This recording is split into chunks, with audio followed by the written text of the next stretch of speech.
Mr. Tabash will lead off with his 10-minute closing statement. Thank you, Mr. Tabash.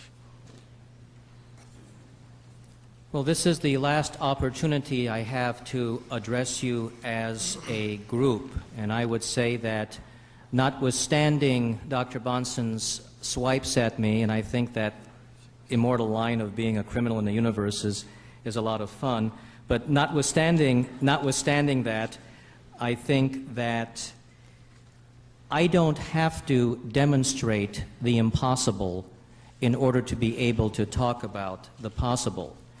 Now, certainly the idea of the hydrogen and the carbon and the basic building blocks of life on this earth are much more plausible from what we can perceive than a putative mythological being, some equivalent of ancient societies' giant frog or giant crocodile god or whatever. I think that when you create a myth in order to fill in the gaps of what you don't know, that doesn't validate the argument. I don't have to know exactly how my typewriter was put together in order to know its limitations. I may not know exactly what piece went where first, but I do know that my typewriter will never be able to make coffee. That's the nature of the beast.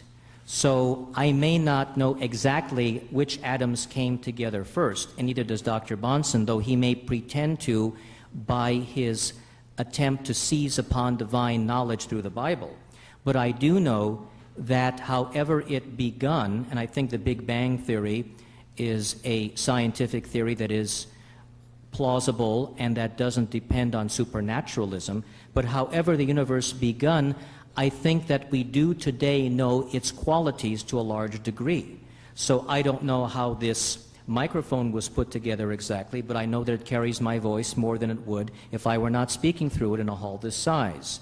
So I know that the universe, in what it shows me, does not depend upon violations of its own laws.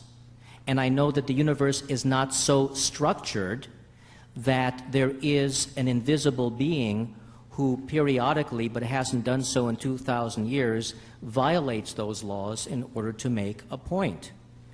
And I believe that that being, if it wanted me to believe in it, should have had the rabbis take me to the Santa Monica Beach in 1955 and part the Pacific Ocean the same as the Red Sea was allegedly parted. When I did this debate on this campus in March of this year, I began by saying that no one will believe me if I tell you that 2,000 years ago on this very site here in ancient Davis, that a spaceship from Mars visited this very site and set in motion a special machine which would determine that 2,000 years later a University of California would be built on this site and it would be renowned for its veterinary school. Now, none of you will believe me because there's no proof that such things happen. There is no proof that flying saucers landed in Davis 2,000 years ago because there's no proof that they land in Davis today. And there's no proof that the destiny of this university wasn't finalized 2,000 years ago because there is no proof that the present at any given moment can predict precisely what the future configuration will be. If you had proof that people 2,000 years ago could predict exactly what future universities would look like, you would then believe my claim, but you don't.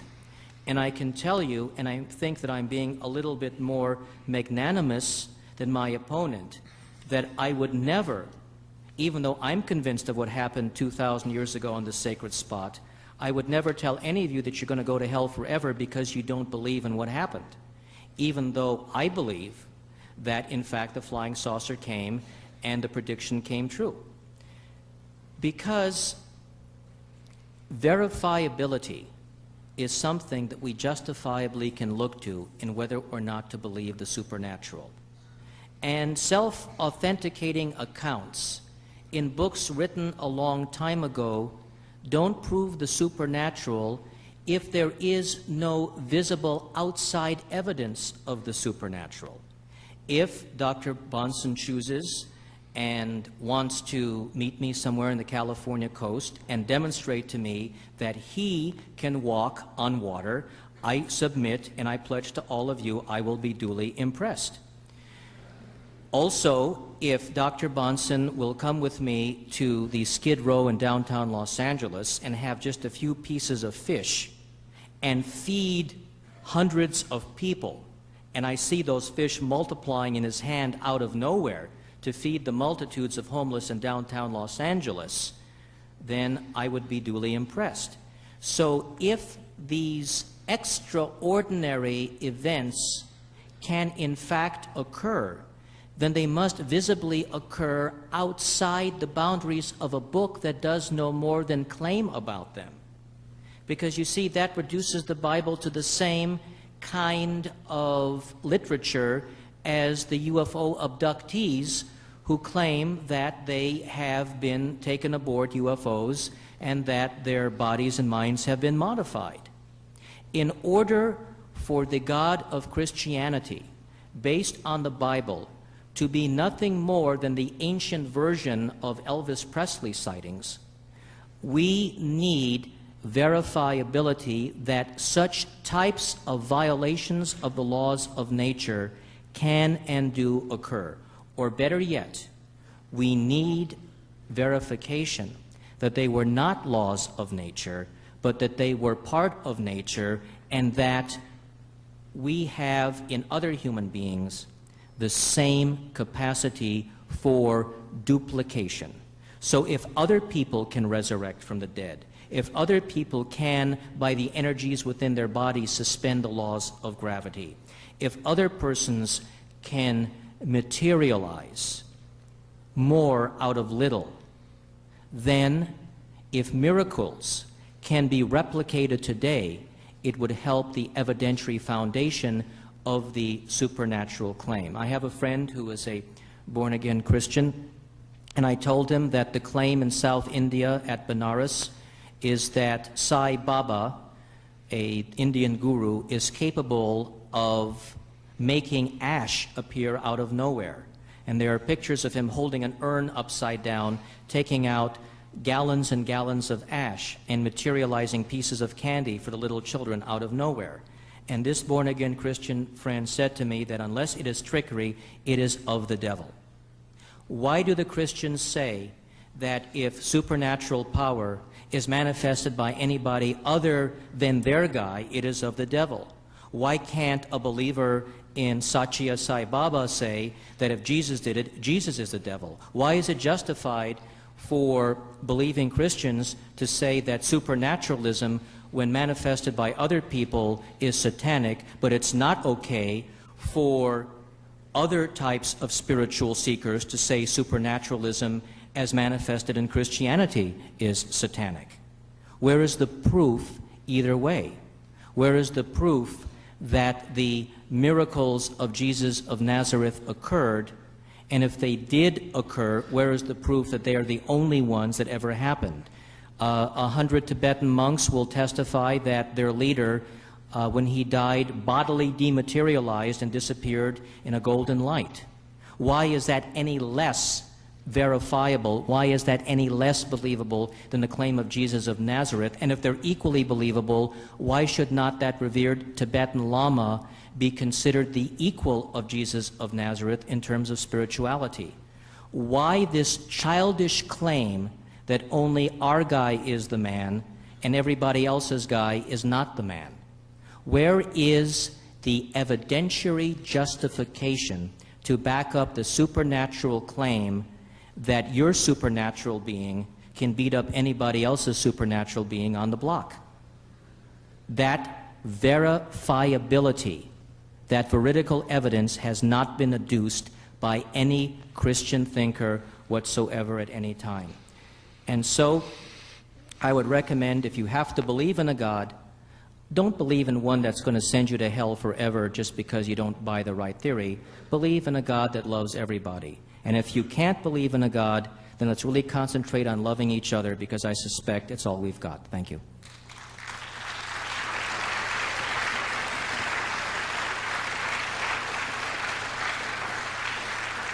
Thank you. Thank you, Mr. Tabash. Dr. Bahnsen, would you please give us your 10-minute closing statement? Well, what lessons have we learned tonight?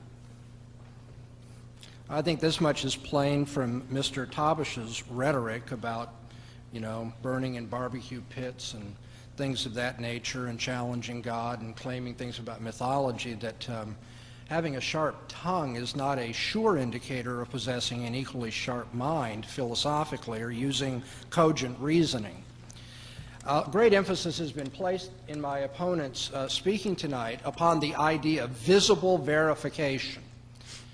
Well, in the book of 2 Peter, chapter 1, the Apostle Peter makes this claim: "For we did not follow cunningly devised fables when we made known unto you the power and the coming of our Lord Jesus Christ, but we were eyewitnesses of his majesty." Now, just reading the verse doesn't prove that to be true, but you need to be aware that the nature of the system he's arguing against says God has provided visible verification. And so when he keeps saying we've got to have it, we have to have it, the point is it's been given. And according to Peter, he wrote this at a time when people could check out the claims, after all. Hostile witnesses could easily have disproven it if they wanted to. He said it has come into history. We have the empirical verification. Now, a much stronger claim, you see, and this is the one that Mr. Tabash really relies on, is that even apart from claims like this in a dusty old book with, inauthentic authorship and all these kind of pathetic, unproven, slanders that he gives against the book, he'd say, well, you can make that claim, but it's just implausible. Over and over again, we've heard about the plausibility or the implausibility of this, that it's more plausible about flying saucers than about miracles and resurrections, whatever it may be. But remember that the way in which you, and I'm talking to all of us, whether we happen to agree with me or with him, all of us just have to understand this is a matter of intellectual integrity to note. What you think is plausible is a reflection of your basic conception of reality and how you know what you know and how you should live your life. Plausibility is rated by your worldview. It doesn't bother me in the slightest that he finds the miracle claims of Christianity implausible. I don't expect a person who doesn't share my worldview to think they're plausible. But of course, I find the things he's saying to be implausible. Now, should we just stand here and call each other names and talk about barbecue pits and magnanimity and all that? Or should we get down to the philosophical tough job of arguing about these worldviews and which comport with rationality and morality and so forth? And this is what Mr. Tabash has not done tonight. The bulk of Mr. Tabash's argumentation has simply been philosophically irrelevant. He's engaged in the, I think, childish assumption that if he doesn't like something, then it doesn't exist. He has the right to superimpose his values. And since he doesn't like the God revealed in the Bible, the God of the Bible doesn't exist. Well, his likes are irrelevant to what does and does not exist, just as mine are. But he engaged in that form of reasoning, and it ought to be exposed as such. He says the God idea is preposterous. Well, of course, what he's saying here is not proof, it's just personal pontification. What you think is preposterous is a function of your underlying presuppositions. Mr. Tabash has said that at one point, he said, I can't explain every natural phenomenon, but I don't need to. Well, you've missed my point. I argued that you can't explain any natural phenomenon. And so every time you say, I want natural proof, I want empirical verification, my point is your worldview can't account for anything in the world, miraculous or not miraculous. He says when we come to the Bible, we should not suspend normal analytical procedures. I agree with him. No one has asked him to do that. My whole point is that all of our normal analytical procedures presuppose the God that is revealed in the Bible to make sense out of the inductive principle, moral absolutes, human dignity, and all the rest. Just what has been missing in what Mr. Tabash said tonight? You go back and if you get the tape, listen to it. He did not offer or even attempt to offer one constructive proof for his own thesis or conclusion. He spent his time simply trying to say he didn't like what I was saying, he found this preposterous, implausible, barbecue pits, and all the rest. But did he bother to prove what he came here to debate tonight? No.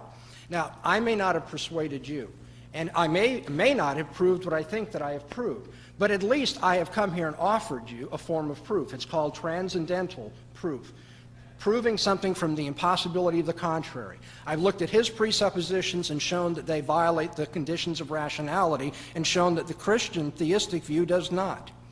He could not offer a rational warrant for the uniformity of nature or the inductive principle, and so he has left all scientific inference, all of our daily experience, our learning, memory, our study of the past, and even our use of language unintelligible. His worldview doesn't make intelligible what he's been trying to do tonight in reasoning and arguing. In fact, he's even engaged in the just egregious self-contradiction in his theory of knowledge, that we only know things on the basis of empirical experience, and then he's made all sorts of claims that have nothing to do with empirical experience, including the claim that we only know things based on empirical experience. He couldn't defend his ready appeal to moral absolutes. He couldn't show why he wasn't being arbitrary when he condemns one thing and condones another thing. My opponent never explained how atheism allows that humans have more dignity than snails or dogs, how love is anything more than some kind of, indigestion that you feel, how life could arise from non-life. He had no answer that accounts for laws and concepts and rationality. He simply couldn't cogently answer the challenges that were given to him. On the other hand, the proof of God's existence is that without him you cannot prove anything at all, whether in science or ethics or just ordinary human experience. You can't make sense of or offer rational evidence for the inescapable assumption of uniformity, which atheism violates. That assumption is foundational to all thinking and all reasoning.